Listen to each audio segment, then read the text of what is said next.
By God alone I'm saved from my sin. To God alone be glory. Amen.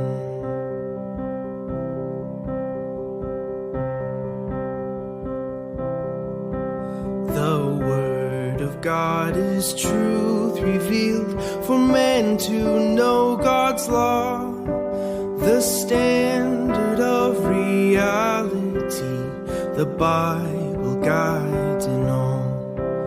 There is no other book divine, no other sacred tome. The truth of God lies nowhere else but in His Word alone. Salvation is a gift of God, so may no human boast. By grace alone have saints been saved and blessed to uttermost. No, nothing else can save my soul, my sin that can atone. The sinner now redeemed by God is saved by grace alone. By God alone I'm saved from my sin. To God alone be glory. Amen. By God alone I'm saved from my sin. To God alone be glory. Amen. The works of natural men cannot appease the wrath of God. Through Christian faith the Savior saves and stays the Father's wrath. For God could not my sin forgive through merits of my own. The guilty wretch is justified by God for faith alone. When first the sin of man appeared, the Lord withdrew His hand. Thus Christ became a man and died to bridge the awful span.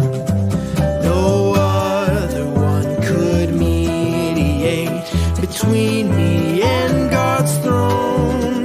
The wayward son restored to God finds hope in Christ alone. By God alone I'm saved from my sin. To God alone be glory. Amen. By God alone I'm saved from my sin. To God alone be glory. Amen. Oh, praise the God who saves the weak. Oh, glorify His name. Let all creation with one voice His wondrous deeds proclaim. Who else deserves the laud, the praise? It is not flesh and bone. May all of life there glorify our King, our God alone. Our God alone. Our God alone.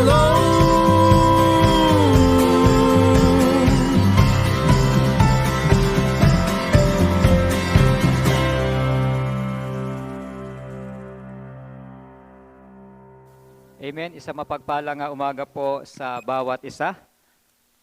Pwede po bang pakibati muli yung katabi mo? Total, may partner-partner kayo, no? Pakibati ng Merry Christmas. Merry Christmas, no? At parang countdown na tayo no sa Pasko kasi napaka ilang araw na lang.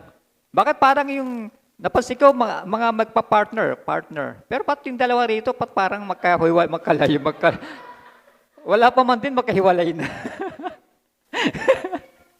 No? Ginagawa na issue ba? No?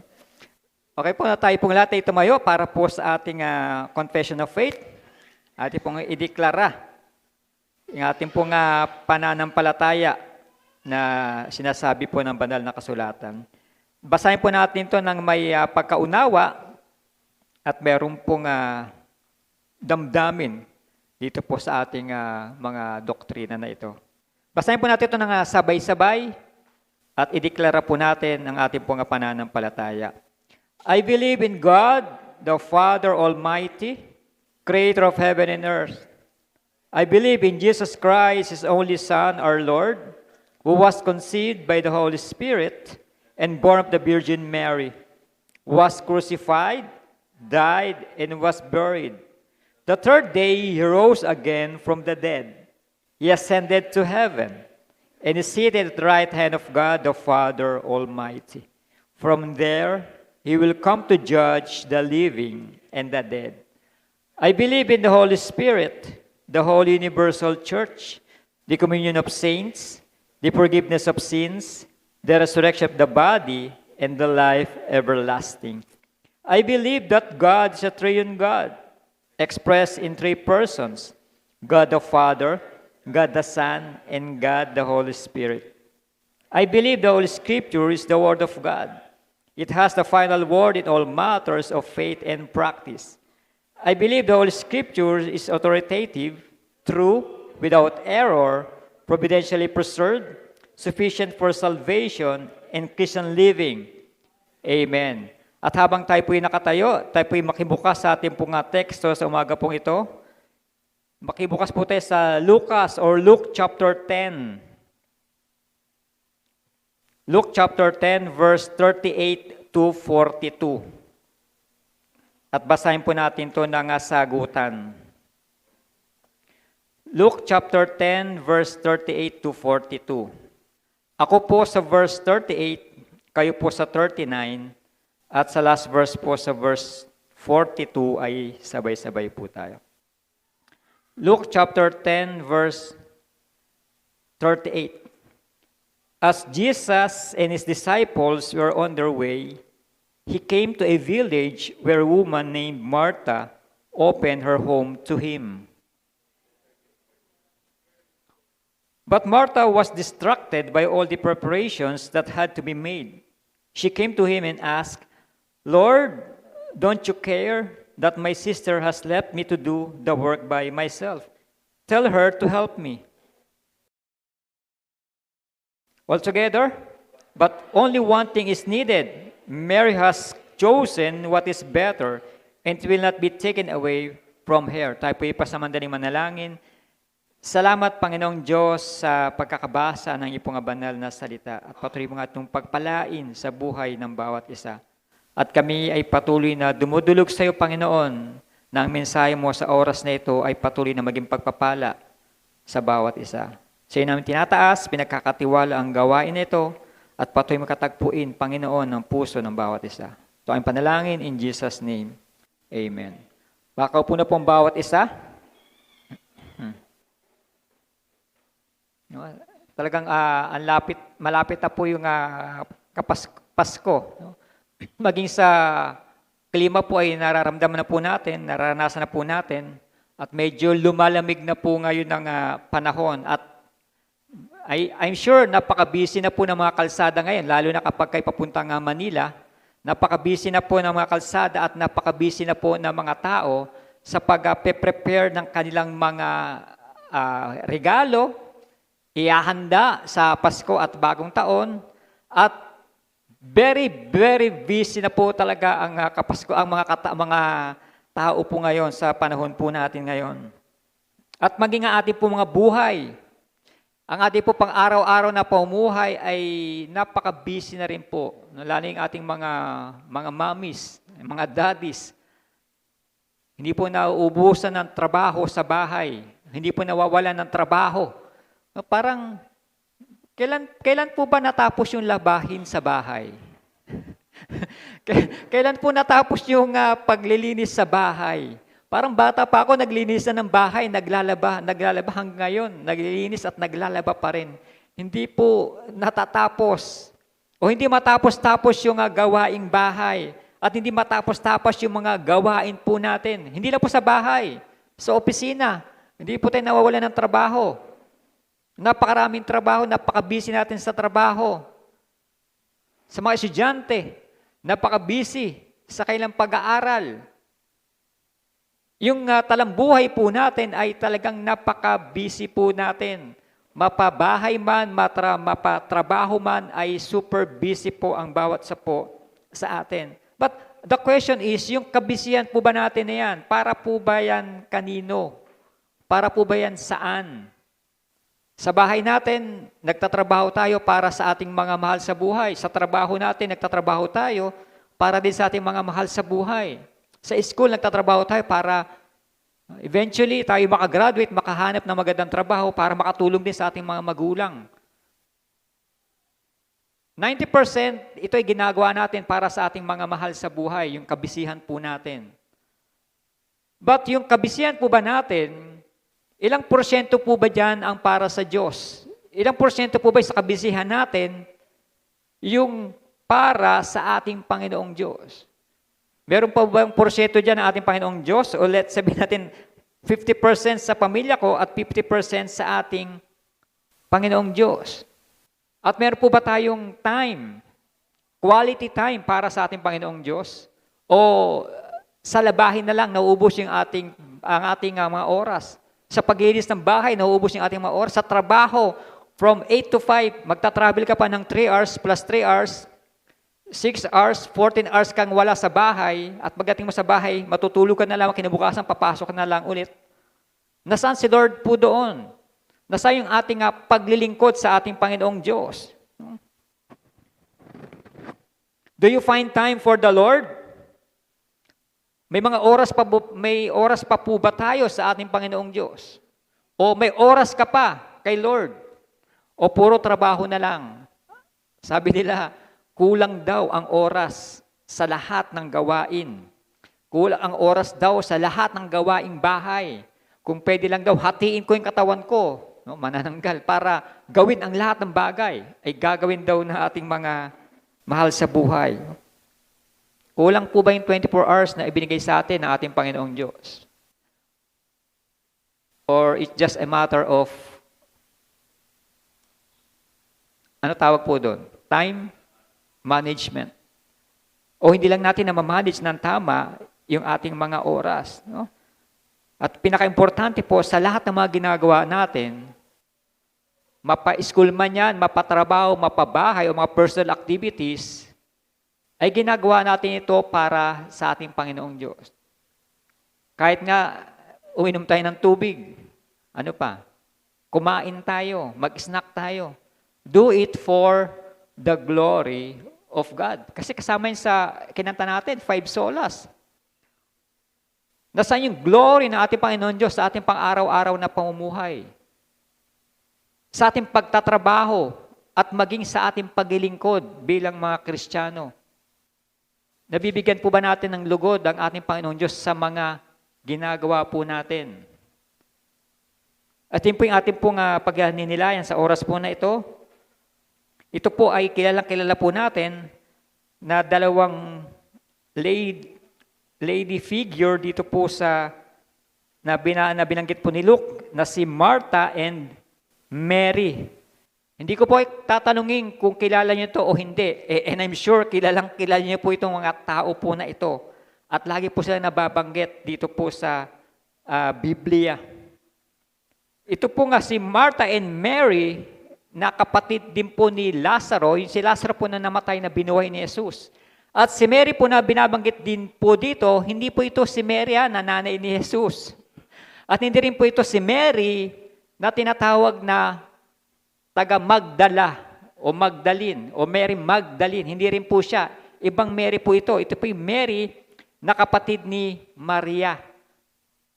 Si Mary Magdalene po ay taga Magdala. No? Lugar po yun, Magdala. Kaya nga po Mary Magdalene. Sila po ay Mary and Martha na taga Bethany. Ang Bethany naman po isang lugar din po no, sa Israel kung saan 3 milya o 3 kilometro po ang layo nila from Jerusalem. 3 kilometers po yung layo ng Bethany doon po sa Jerusalem at dito po sa context po natin sa verse 38 sabi nga po ito ng ating pong banal na kasulatan, as Jesus and His disciples were on their way, He came to a village. Sila po ay dumaan sa isang lugar, ang pangalan ay Bethany. Dito po nakatira sina Martha and Mary. Ulitin ko po, hindi po si Mary Magdalene na tinutukoy po rito na taga Magdala, kundi si Mary na taga Bethany. Ngayon, tignan po natin yung pagbisita ng ating Panginoon Hesukristo dito po sa dalawang magkapatid. Sa verse 38, a woman named Martha opened her home to Him. Inimbitahan ni Martha, si Martha po yung tumatayong head of the family doon po sa kanyang tahanan. At sa pagkakataong po ito, hindi po binanggit si Lazaro, na isa sa kailang kapatid po. No? Ang kwento ay umikot po kay Jesus, kay Martha, and kay Mary. Jesus told Martha, Mary has chosen the good part that won't be taken away from her. She was making plans for eternity. While si Martha, at kilala po natin, alam natin na siya po ay busy person.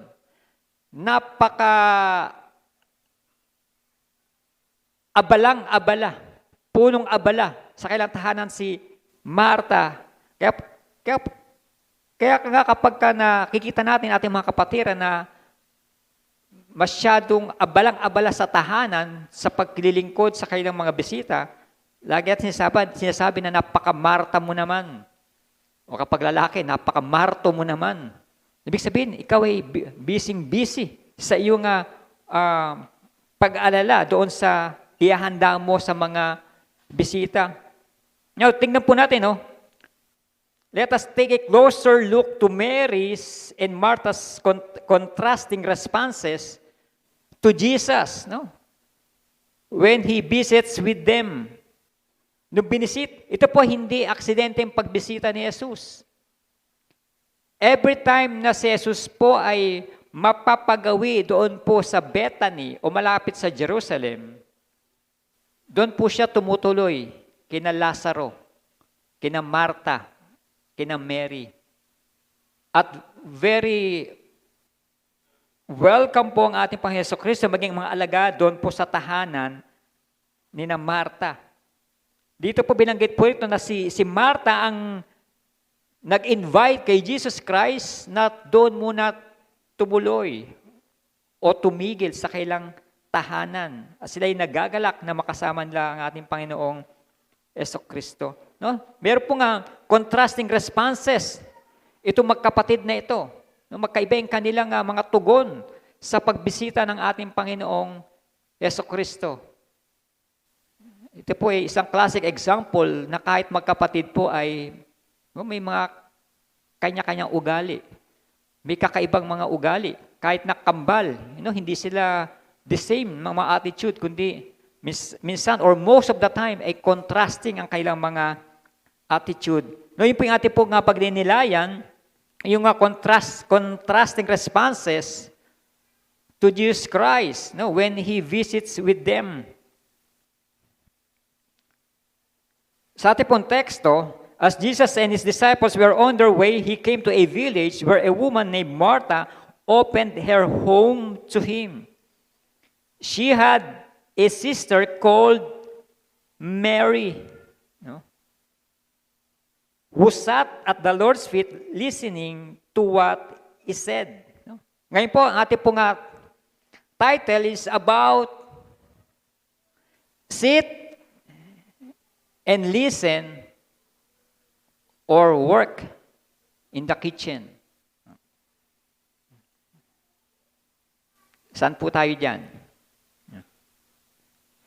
Sit and listen or work in the kitchen. Dito sa verse 38 to verse 39, no, yung kanilang concentration, no, their concentration. No, there was a difference in their concentration or in kanilang focus. Si Martha yung nag-imbita kay Jesus Christ na tumuloy sa kanilang tahanan kasi siya yung panganay. Mas matanda po si Martha kaysa kay Mary, kaya si Martha yung may sole authority doon po sa kanilang tahanan. Martha was focused in serving. Martha was focused in serving, much serving. Talagang siya po ay naka-concentrate doon sa kusina.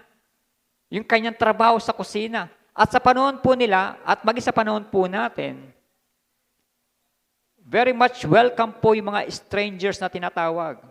Yung pagiging hospitality o yung pagiging hospitable po nila, doon po natin namana ng mga Pilipino. Sila po ay mas hospitable kaysa sa mga Pilipino. Ang hindi lang po maganda sa atin, no, sa pagiging hospitable po natin, kapag may bisita po tayo, kapag walang may ihanda, ano kasunod? No? Magungutang sa kapitbahay para may ihanda lamang. Magungutang doon sa tindahan para lang mayroong ma-serve dito sa mga bisita. Pero parang hindi po maganda, no? Parang dahil doon sa bisita, nagkaroon ka pa ng utang. No? Martha was focused in serving. It was not Martha's business that Jesus called to account, but her distractions. Talaga po nga distracted itong si Martha when Jesus came. Her worry and her lack of concentration. Hindi na po nakapag-concentrate itong si Martha nung dumating ang ating Panginoong Jesucristo. Expected na po yan ni Martha, hindi po yan lingid kay Martha dahil in-invite niya po yan, ang ating Panginoong Jesucristo. No, kaya hindi po siya na-surprise o hindi po siya nabigla na dumating po ang ating Panginoong Jesucristo. Bagkus nung dumating po si Jesucristo, no, doon na po talaga, no? Yung kanyang na-distract na po siya, nawala yung kanyang concentration. No? Yun po yung isa sa mga nangyari po dito po kay Martha, and Mary was focused on the Savior. Kung si Martha po ay focused in serving, si Mary naman po was focused on the Savior. Talagang very contrasting, kabaliktaran. Si Martha ay nakafocus doon sa paglilinis, pag-aasikaso ng pagkain, pag-aasikaso ng mga ingredients sa pagluluto, pag-aasikaso sa kusina, at sa iba pang mga gawaing bahay na inaayos niyang maigi para ma-please yung kanyang bisita. While Mary, a very calm and contemplated, pagdating ni Jesus at pag-upo ni Jesus, naupo din si Mary doon po sa paanan ng ating Panginoon Jesucristo, which is hindi po common para sa isang babae. Kasi yung place na o yung gesture na ginawa po ni Mary, yan po yung gesture po ng mga alagad o ng mga disciples. Na every time mauupo po ang ating Panginoon Jesucristo to teach, ang mga disciples po ay mauupo din po sa paanan po ng ating Panginoong Jesucristo. Pero sa pagkakataon po ito, Mary was focused on the Savior. Siya po ay yung concentration niya po ay nandito sa bumisita sa aming tahanan na tagapagligtas. Imagine, bumisita sa kanila ang tagapagligtas, bumisita sa kanila ang ating Panginoong Jesucristo. No? Their concentration, there was a difference in their concentration. Magkaiba po yung kailang concentration. Opposite. Yung isa ay naka-concentrate sa mundo, samantalang isa naman ay naka-concentrate sa tagapagligtas ng mundo. Sa ating ganyan din po tayo. And most of the time, tayo ay nababasagang mga Marta. No, hindi lamang basta na-attribute tayo sa mga gawaing bahay, sa pagiging abala, kundi tayo na-attribute din po sa ating concentration sa mundo, concentration sa mga sekular. At hindi tayo naka-concentrate o hindi tayo naka-focus dito sa ating tagapagligtas. Nasaan yung ating concentration? At sa oras po na ito, baka nakaupo nga tayo dyan, ang concentration naman natin ay doon pa rin sa gawaing bahay. Baka ang concentration pa rin natin, ano yung iluluto natin. Wala pang ulam pag uwi ko. Walang pagkain si mister pag uwi ko. Ang best solution po dyan, pag walang pagkain si mister kapag linggo, isama po ninyo. Isama po natin ating mga mister. Kung nandiyan ating mga mister naman, isama po natin.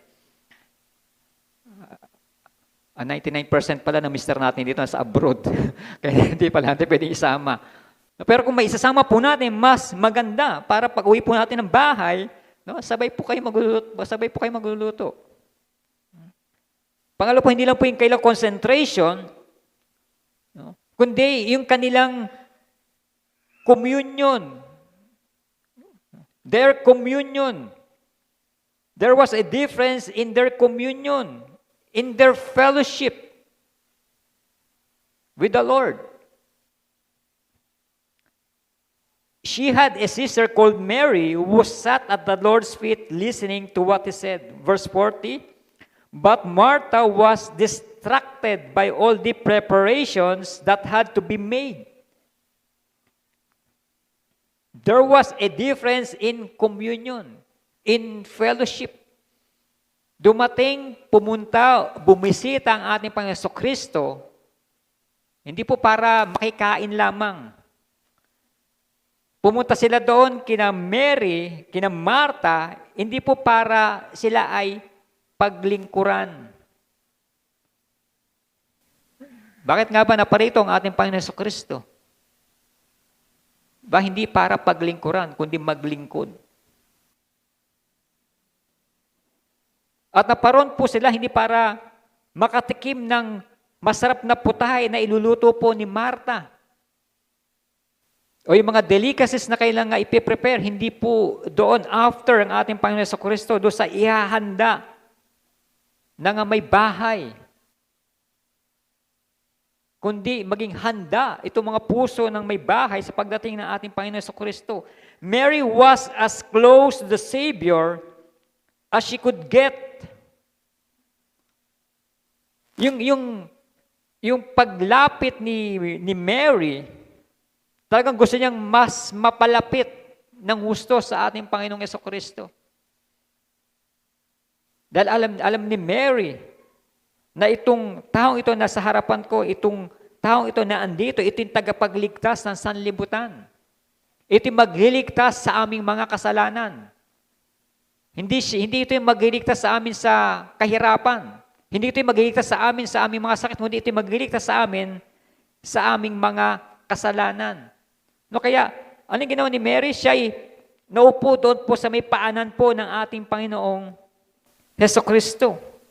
Mary was sitting and listening, but Martha was serving.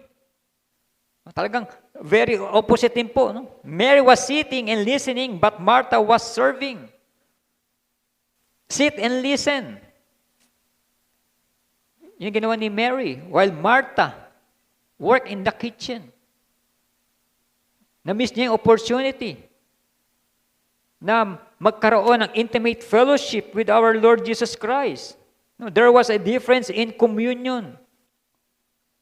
And sitting at the Lord's feet demonstrates admiration, humility, worship, teachability, and love. Yan po yung ipinapakita po ni Mary habang si Jesus po ay nagtuturo. At si Mary nakaupo sa malapit sa paanan ng ating Panginoong Jesucristo. And sitting at the Lord's feet demonstrate her willingness to adjust her ways to His ways. Yung kanyang pagpapasakop. dito sa kailang bisita, pagpapasakop sa ating Panginoong Hesukristo. No, yung fellowship. Nagagalak si Mary dahil makaka-fellowship niya ang ating Panginoong Hesukristo. Malayo pa lang si Jesus ay nagagalak na po si Mary. Samantalang si Martha, no, hindi alam kung ano yung kulang na kanyang bibili sa kanyang lulutuin. Hindi niya alam kung paanong posisyon ng sopa bed o upuan, kung ano man yung meron sa kailang tahanan. Hindi niya alam kung paano niya aayusin, niya arrange sa kanyang bahay. Yung kurtina, hindi alam kung paanong decoration. Lang yung kitchen. Ano pa bang kulang sa kanyang lulutuin? Dapat pinakamasarap yung aking ihahanda, pinakamainam yung aking ihahain. Dahil napaka-espesyal ng aming bisita. Mary was as close to the Savior as she could get. Sabi nga po doon, no? At His feet. Gusto niya talagang mapalapit sa ating Panginoong Hesukristo. Hindi niya po alintana ang paligid.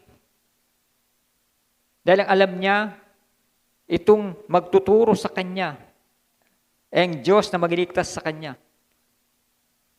Ang Diyos ng mga Diyos at Hari ng mga hari. Sitting at the Lord's feet demonstrate her willingness to adjust her ways to His ways. But Martha was distracted by all the preparations that had to be made. Sabi po rito. Talagang distracted po si Martha. At aligaga na po siya sa nangyayari. Naku, nandito na ang aming bisita. Paano ba yan? Yung aking niluluto, hindi pa napapalambutan itong karne. Napakatagal palambutan pala itong karne ng tupa. Matagal ba pakuluan ng karne ng tupa? Alala siya kasi baka mamaya yung kanyang bangus na mayroong palaman. Relleno. Baka yung aking relleno hindi pa luto, hindi pa tapos. Nagpa-plug na ako. Malapit na yung relleno, naamoy ko na. No? Baka yung papaitan, tumabang na. Dahil dumating na aming bisita. Paano ba yan? Hindi pa ako tapos mag-ayos ng bahay. Hindi pa kumpleto ang aking lulutuin. O-order pa ako. Martha was allowing her task to draw her away from Jesus. Martha was allowing her task to draw her away from Jesus. Itong mga gawaing bahay, itong pagluluto, itong kusina, yung pag-aayos, paglilinis, ito yung mga bagay na naging abala si Martha para hindi siya makalapit kay Hesukristo. Kundi ito yung naging dahilan upang siya ay mapalayo doon sa kailang fellowship. Pumunta si Jesus hindi para kumain, hindi para makipagmaritesan lamang, kundi makipag-fellowship dito sa mga magkakapatid po na ito. Their communion, their fellowship. There was a difference in their fellowship or in their communion. Martha demonstrate hospitality by welcoming Jesus. Napakagandang attitude. Talagang po sa kanila yan. Well-preserved po yung kanilang attitude po na yan. Na kapag kami mga bisita, i-welcome po talaga nila po yan. At maging sa atin din po talaga. Hindi ko alam sa panahon natin ngayon kung nag-welcome pa tayo ng mga strangers. Pero sa kanila po, yung mga strangers po talaga, i-welcome po nila. At hindi naman po strangers si Jesus sa kanila dahil kilala na po nila itong ating Panginoon Hesukristo at napakalapit po ni Jesus sa magkakapatid. Imagine, nung namatay si Lazaro, nabalita ni Jesus o may nagsabi sa kanya, diba, napaiyak.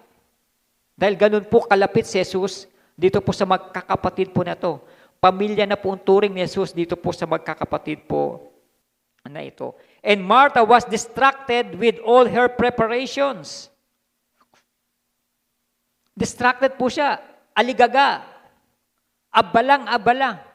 Doon na po siya talaga naka-concentrate doon naka-focus doon sa kanyang ginagawa. Hindi na po doon sa kanyang bisita. Hindi na po doon kay Jesucristo. Well, in fact, she invited Jesus Christ to come over. Inimbitahan niya si Jesus. Pero nung dumating kanyang bisita, hindi na po siya nakapag-concentrate, nakafocus sa kanyang bisita, kundi sa kanyang ginagawa. Martha was distracted with all her preparations.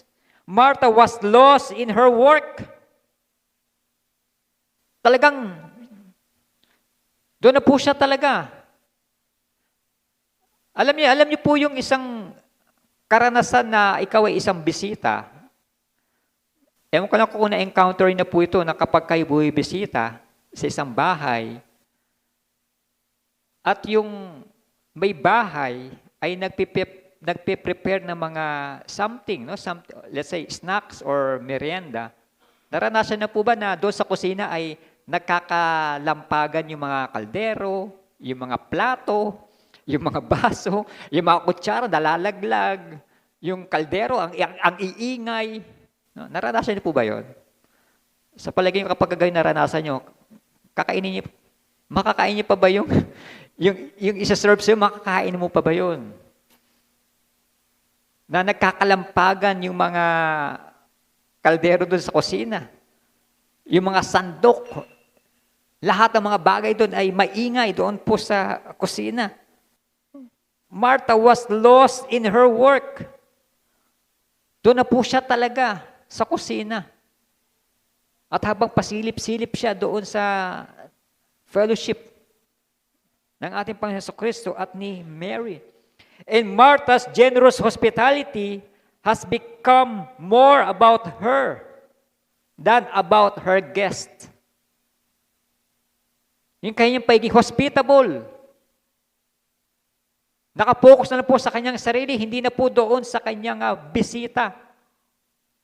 Dahil sa kanyang mga gawain, dahil sa dami ng kanyang ginagawa. And to think, yung kanyang bisita, aligaga si Martha sa pag-prepare ng pagkain, pero hindi niya po naisip yung kanyang bisita, siya yung bread of life. Siya yung nagbibigay buhay. Siya yung tinapay ng buhay. Naparoon siya o bumisita siya, hindi para siya ay pakainin. Naparoon po siya upang siya ang magpakain ng salita ng Diyos. Hindi po na-gets ni Martha. Nung naparoon ng ating Panginoon Jesucristo upang sila'y pakainin ng tinapay na nagbibigay buhay. Hindi after si Jesus doon sa mga pagkain na i-offer sa Kanya. Kundi ang atensyon na ibibigay sa Kanya ng Kanyang bibisitahin. And seek the Lord's direction. Seek the Lord's direction or seek our own distraction. While Mary, nakikinig siya sa direction ni Jesus. Nakikinig siya sa teaching, sa katuruan ng ating Panginoon Jesucristo. Samantalang si Martha was distracted sa lahat, sa dami ng kanyang mga gawain. Halos siya lang mag-isa ang gumagawa sa buong bahay po na yon. Especially sa kusina. Kaya nga, ang argumento niya, di ba, ano sabi doon? Later. Tayo po ay busy sa mga bagay. Mga bagay na makamundo, mga bagay sa mundong ito na hindi natin nabibigyan pansin o halaga ang ating Panginoon Jesucristo. Baka tayo po inahalintod na rin kay Martha, hindi lang po siya aligaga doon sa mga bagay, kundi busy sa mga bagay na temporal, nang dapat pagtuunan ng pansin yung eternal na mga bagay. Yung mga makalangit na bagay, dapat ang pagtuunan niya ng pansin. Busy doing things for Jesus. Hindi po yung mga bagay na sekular. And do not let your service become self-serving. Do not let your service become self-serving. Dito po tayo mag-ingat, baka yung mga ginagawa po natin, akala natin itong mga bagay na ito na ginagawa natin, ito ay paglilingkod sa ating Panginoong Diyos, pero hindi pala. Ginagawa ko pala ito para ma-satisfy yung aking desire. Ma-satisfy yung aking flesh. Hindi na pala para ito sa ating Panginoong Diyos, kundi ito pala para sa aking sarili. Kaya mag-ingat po tayo dyan. Do not let your service become self-serving. Huwag po nating hayaan na yung mga bagay sa mundo ang maglayo sa atin, sa ating Panginoong Diyos. Huwag natin hayaan yung mga bagay na ginagawa natin, na akala natin ito ay para sa Diyos, pero hindi pala. Ito pala yung mga bagay na naglalayo sa atin, sa ating Panginoong Diyos. Maraming mga bagay po ang naglalayo sa atin, sa ating Panginoong Diyos. At may mga bagay na ginagawa tayo, akala natin ito ay para sa Diyos, hindi pala. Ito ay para pala sa ating mga sarili. Mag-ingat po tayo dyan. Yan po yung ginagawa po ni Marta. Yung kanyang paglilingkod, hindi para sa kanyang tagapagligtas. Hindi para sa kanyang bisita. Ang kanyang paglilingkod ay para sa kanya. Mabigyan siya ng recognition. Ay, ang sarap ng pagkain mo, sis. Ay, ang sarap ng pagkain mo, bro. Ang sarap ng luto mo. Ay, napakaganda ng bahay mo. Ang ganda ng... Mabigyan ng praise. Mabigyan ng recognition. Yan ang gusto ni Marta.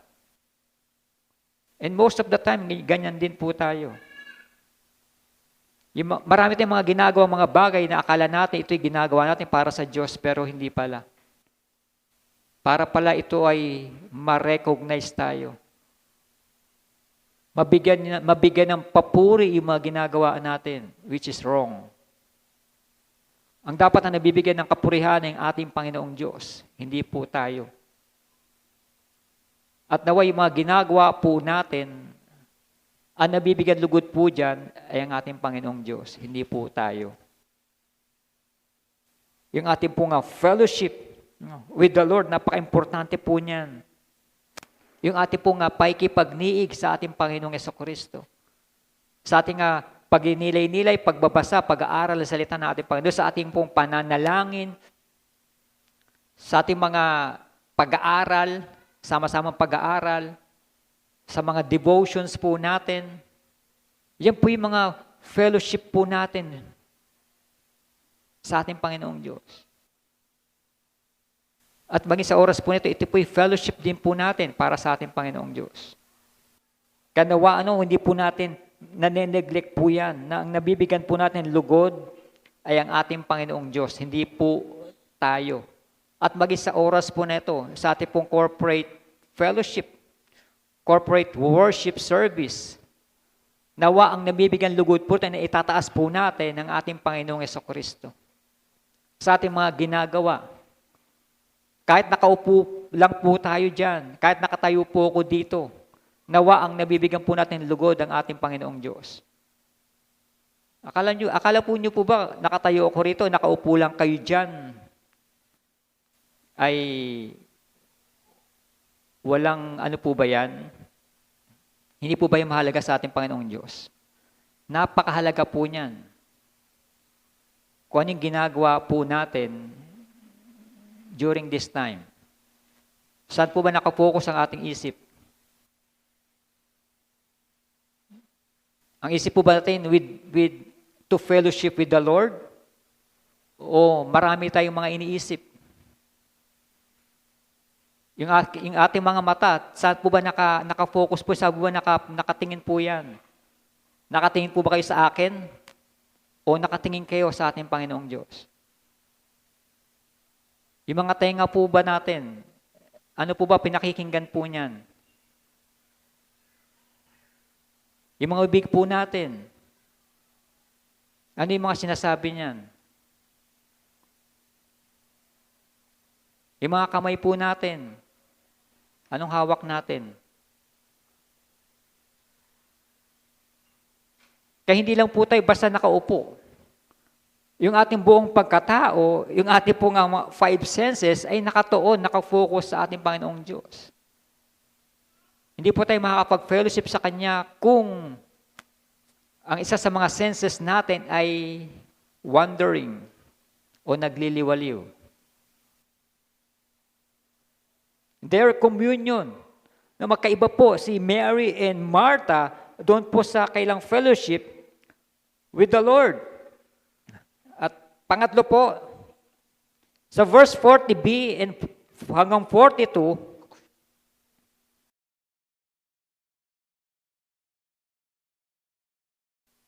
sinabi po ni Martha, she came to him and asked, Lord, don't you care that my sister has left me to do the work by myself?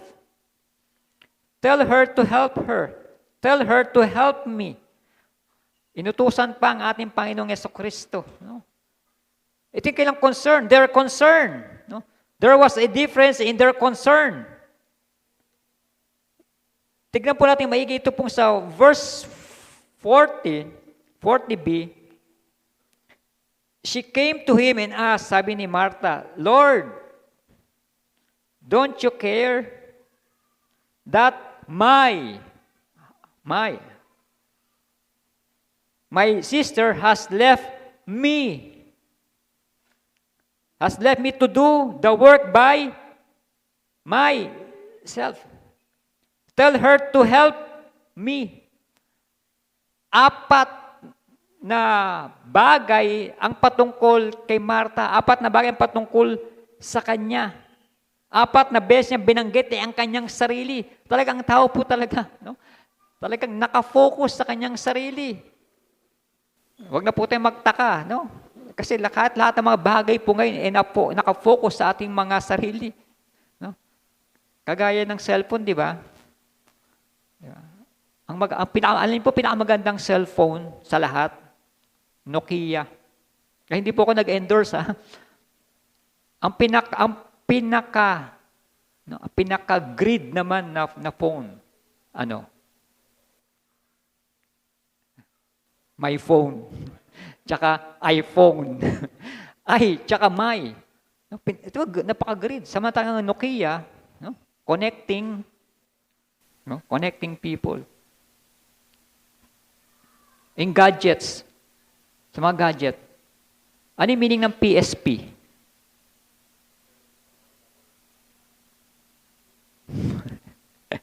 Ano yung meaning ng PSP? Ha? Okay. Iiwan ko sa inyo po yan, meaning ng PSP. Okay po, no? Dito po tayo, no? There was a difference in their concern. Sabi ni Martha, no? Lahat ay nakatuon sa Kanya. At inutusan pang ating Panginoong Jesucristo na sabihin ito tinatawag na guilt trip, no? Guilt trip. Nagpapaawa effect ito si Martha. Dahil siya ay pawis na, no? Gulo-gulo na yung kanyang buhok, yung kanyang makeup, ay, ang matawag doon, natutunaw na, yung kanyang lipstick ay nagkakrak na sa init doon sa kusina. At lumapit siya kay sabi niya, di ba, Lord, no? Baka naman, pwede niyong utusan, no? Yung aking kapatid. Hindi siya directly na lumapit sa kanyang kapatid at binulungan na, Oy, Maria, tulungan mo naman ako sa kusina. No? Kundi, nilapitan niya si Jesus. Anong kanyang intensyon? Para pahiyain ang kanyang kapatid. Kasi kung malinis ang kanyang intensyon, pwede niyang lapitan ng kanyang kapatid. Oy, Maria, baka gusto mong tulungan ako sa kusina. Ako naman dyan. Doon ka naman. Ano na lang yun? Pag kumulo yun, hanguin mo na. I-serve mo na lang siguro. Hindi. Inutos siya si Jesus. Para sabihin kay Maria. Ibig sabihin ni Martha na si Maria ay walang ginagawa. Para ipamukha kay Maria na wala siyang ginagawa, kundi ako lamang ang gumagawa dito sa bahay. Ako lamang ang bida rito. Ako lang ang sikat dito. Dapat ang lahat ng recognition ay sa akin. Kaya ilang beses niya binanggit ng kanyang sarili? 4 na beses niya binanggit ng kanyang sarili. No, Martha was occupied with cares of life. Martha was occupied with cares of life. Ganyan po tayo talaga. Ang dami nating mga alalahanin sa buhay, ang dami nating mga kaabalahan sa buhay. Lahat ng mga problema kinukuha natin. Kahit hindi po natin problema, kinukuha po natin. Sabi ni Jesus, no, iba yung naging tugon ng ating Panginoon Jesucristo. No, hindi niya sinabi kay Maria na, "Hoy Maria, kanina ka pa dyan. Tulungan mo naman yung ate mo. Pagod na pagod yung ate mo. Ikaw naman yung magtrabaho doon sa kusina." No. Dito makikita din po natin yung priority po natin. Set our priorities in life. Ang priority ni Martha ay yung kusina. Samantalang priority ni Maria ay ang ating Panginoon Jesucristo, ang makapakinig sa aral at turo ni Jesus. Ang sabi ni Jesus, Martha, Martha. Take note, 2 beses inulit yung pangalan ni Martha. Diyan po tayo mag-alala. Kapag twice, baka pag thrice pa na binanggit, ibig sabihin, ganun binibigyan siya ng importansya. Martha, Martha. Sabi ni Jesus, you are worried and upset about many things. No? Martha was occupied with cares of life, about much serving. She was worried. No, she was worried, anxious, distracted, and unrest. Out of focus na po si Martha. Pagod na pagod, walang kapahingahan. Diyan pa yung tinatawag na distracted, aligaga, parang wala siya sa sarili niya. Nag-aalala. Ano pa yung gusto yung mga pangit na term? Naaligaga. Namumblema. Anxiety and preoccupations keep us from listening and from giving the Lord our undivided attention. Kaya nga tayo napapalayo sa ating Panginoong Jesucristo, sa ating Panginoon kasi we are preoccupied ng napakaraming mga bagay na hindi naman nakabuti po sa atin. And this was the result of not focusing and fellowshipping with our Lord Jesus Christ. Ito yung naging dahilan, naging resulta. Dahil si Martha hindi nakafocus kay Jesus, hindi siya nakipag-fellowship with our Lord Jesus Christ. Ano pang aasahan mo? Kung hindi tayo nagbabasa ng salita ng Diyos, kung hindi naman tayo nananalangin, hindi tayo nag-aaral ng salita ng Diyos, anong aasahan mo sa ating Panginoong Diyos? Distracted po talaga. Yan pinaka-right term. Kung sa trend, ano po yan? Diskaril. Ang isang estudyante, kung ayaw mag-aral, ayaw magbasa ng mga aralin, hindi nakikinig sa teacher, hindi nagsusulat ng mga notes, anong aasahan mo sa estudyante na yun? At kung tayo bilang mga trabahador sa isang kumpanya, tayo ay natutulog lagi sa pansitan, laging late, minsan sa isang linggo lang pumasok, tulog pa, pasaway pa. Anong aasahan mo sa trabahador na yon? This was the result of not focusing and fellowshipping with the Savior. Kung susumahin nga po natin, sino ba yung nandun sa kailang tahanan? Sino ba yung bumisita sa kanila? Itong si Jesus ang bumisita sa kanila na kayang magpatigil ng unos, kayang mag-utos sa kapaligiran, kayang magpatigil ng bagyo, ng baha, ng ano pa mga bagay. He was the Prince of Peace. But she was not at peace. Yung Prince of Peace nandun sa kailang tahanan, samantalang yung may-ari ng tahanan ay walang kapayapaan. Dahil sa mga nangyayari sa kailang kapaligiran. Martha was occupied with cares of life. Ganon din po talaga tayo. We are most likely Martha. Nakafocus po tayo dito sa mga alalahanin po natin sa buhay. Napakarami nating alalahanin sa buhay. Sino ritong walang alalahanin sa buhay? Taas ang kamay. Walang alalahanin sa buhay, wala. We are occupied with cares of life. Kagaya po ni Martha. Pero kung itong Diyos na nasa atin, which is the Prince of Peace, the one who could speak peace to the storms, dapat meron din po tayong kapayapaan. Pero kabaliktaran. Dahil sa dami ng ating mga alalahanin, natatalo tayo nito. At hindi natin na-recognize na ang Santong Espiritu pala ay nasa atin. Na tayo pala ginagabayan ng Santong Espiritu sa lahat ng mga bagay.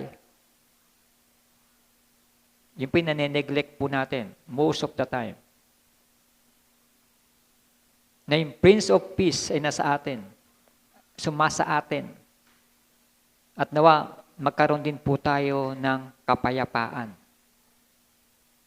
Kapayapaan na nagmumula sa ating Panginoong Diyos at hindi ang kapayapaan na ibinibigay ng sanlibutan.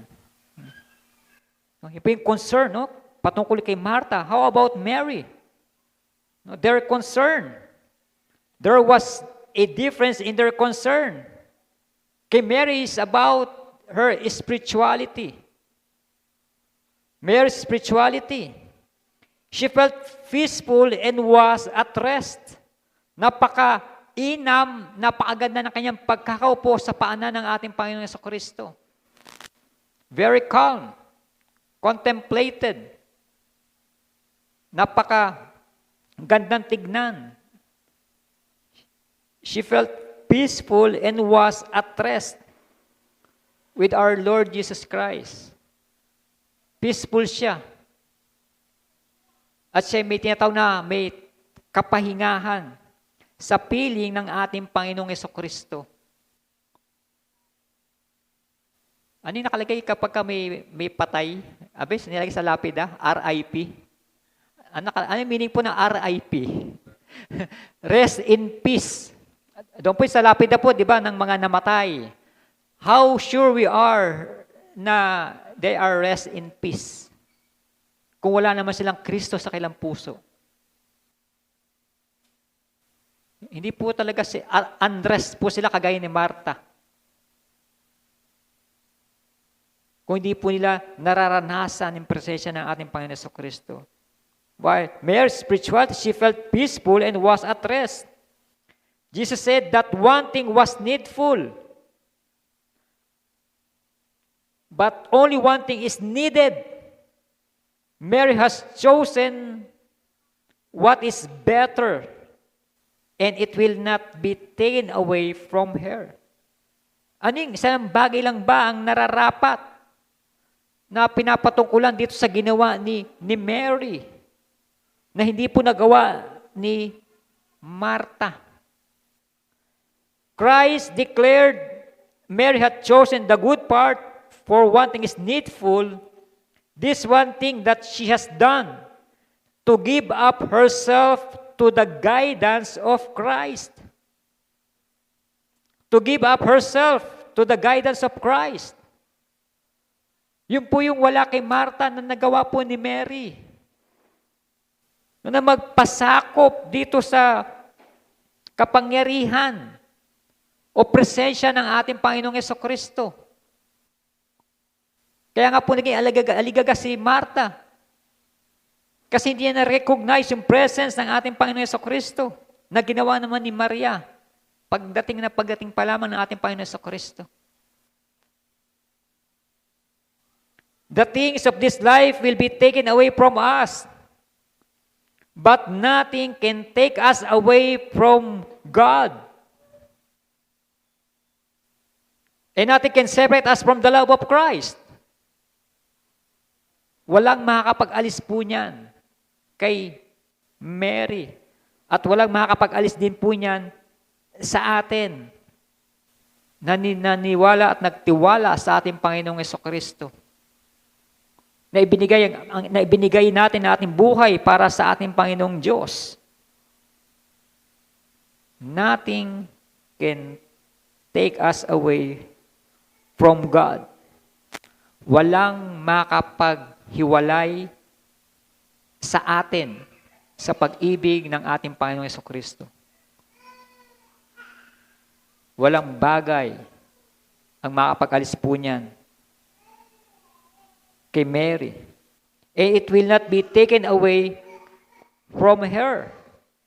Ito ay magpapatuloy po for all eternity. Itong pangako po ng ating Panginoong Diyos na hindi niya tayo iiwan o pababayaan o mahihiwalay man sa pag-ibig ng ating Panginoong Hesukristo. Hindi naman po natin minamaliit itong ginagawa ni Martha sa kanyang paglilingkod. And in fact, serving is good. Pero kung dumating ang pagkakataon na papipiliin ka to sit down and listen to our Lord Jesus Christ or to work in the kitchen, anong mas pipiliin mo? Kaya sabi nga ni Jesus, Mary has chosen what is better. Ginawa ni Maria kung ano yung tama at nararapat sa ganung sitwasyon. At pinili ni Maria yung kanyang spirituality. Yung gawaing bahay, makakapag-antay po yan. Yung pagluluto, makakapag-antay po yan. Pero yung pagkakataon to sit down with our Lord Jesus Christ, baka hindi na po dumating pagkakataon po na yan. Maiwan po tayo ng panahon. Mere spirituality. Mas pinili po ni Maria na makapakinig ng salita ng ating Panginoong Diyos, ng ating Panginoong Jesucristo, than to work in the kitchen, than to be with her sister. Mas pinili niya si Jesus kaysa kanyang kapatid. Kaya sa atin po, bilang pagtatapos po ng mga magulang, mga kapatid, ano po yung pipiliin po natin?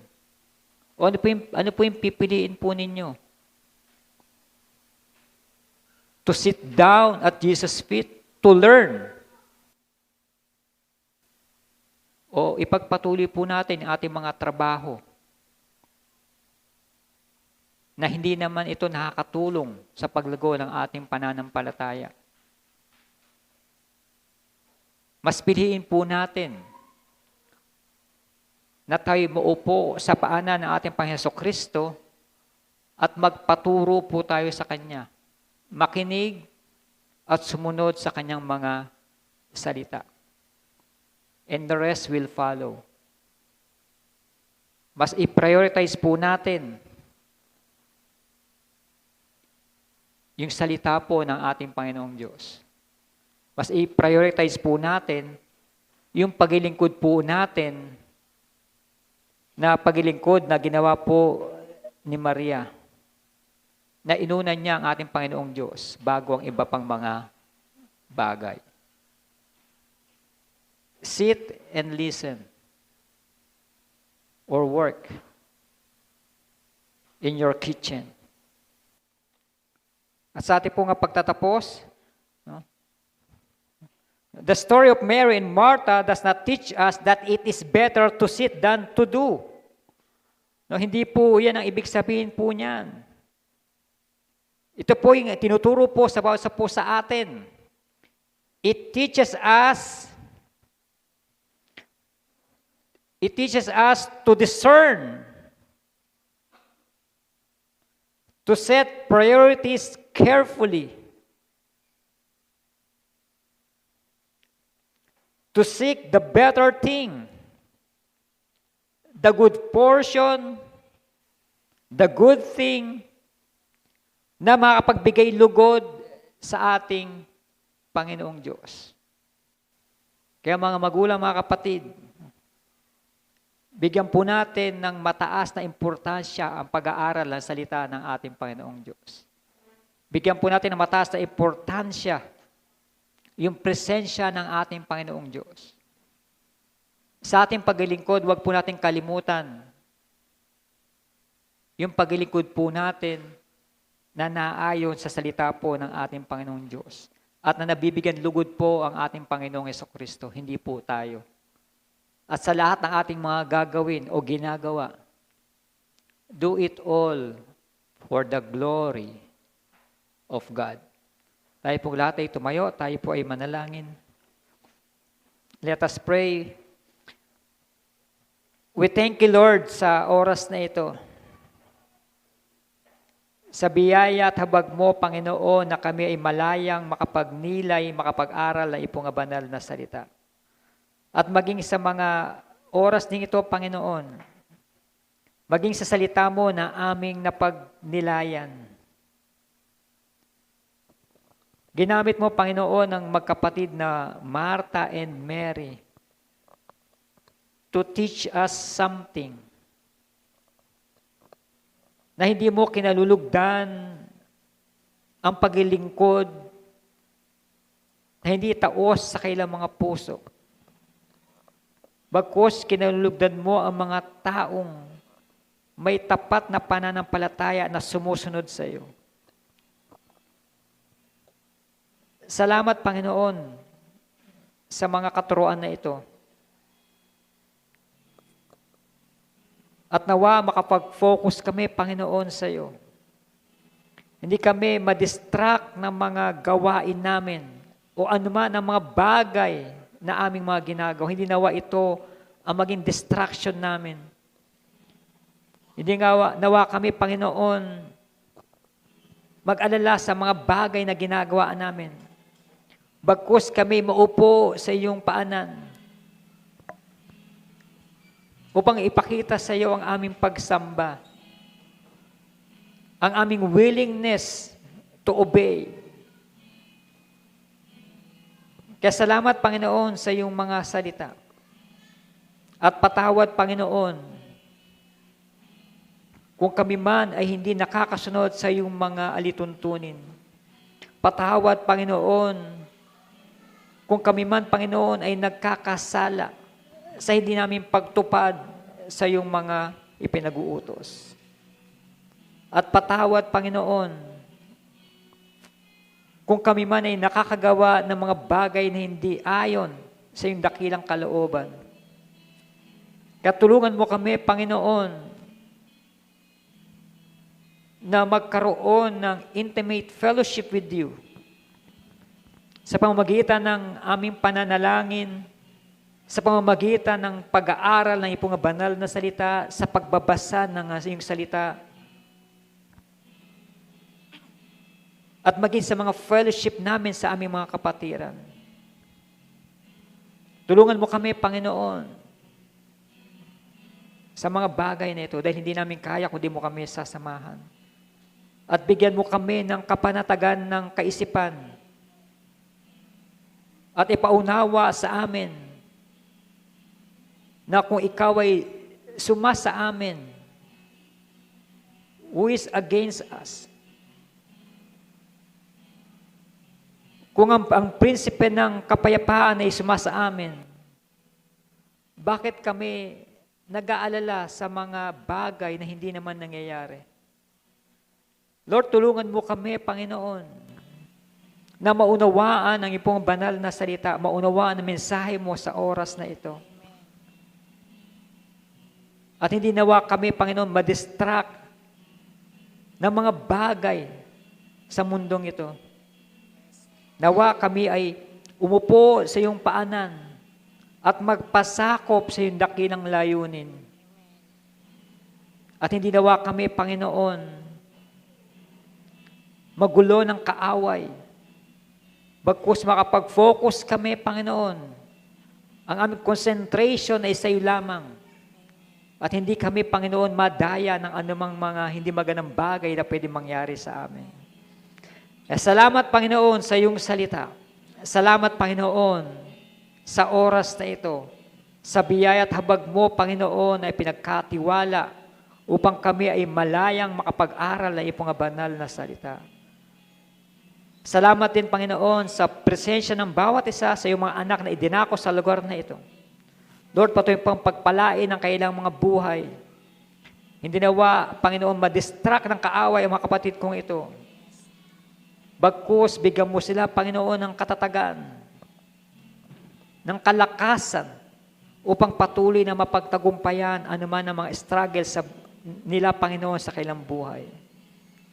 At patuloy pagpalain pa ang buhay ng mga kapatid kong ito, Panginoon.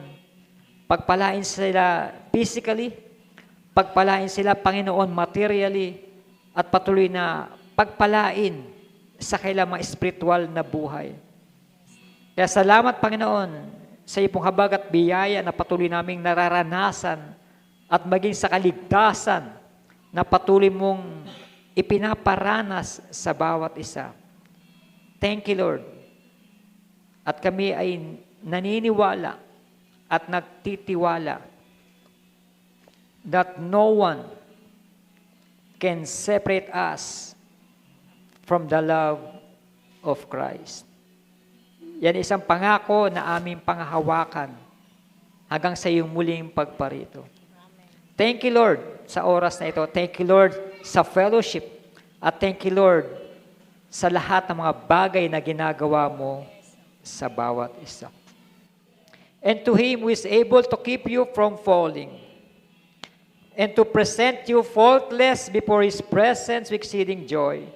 To the only wise God, our Savior, be glory and majesty, dominion and power both now and evermore. With the grace of our Lord Jesus Christ and the love of God and the fellowship of the Holy Spirit be with you all. Amen.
Say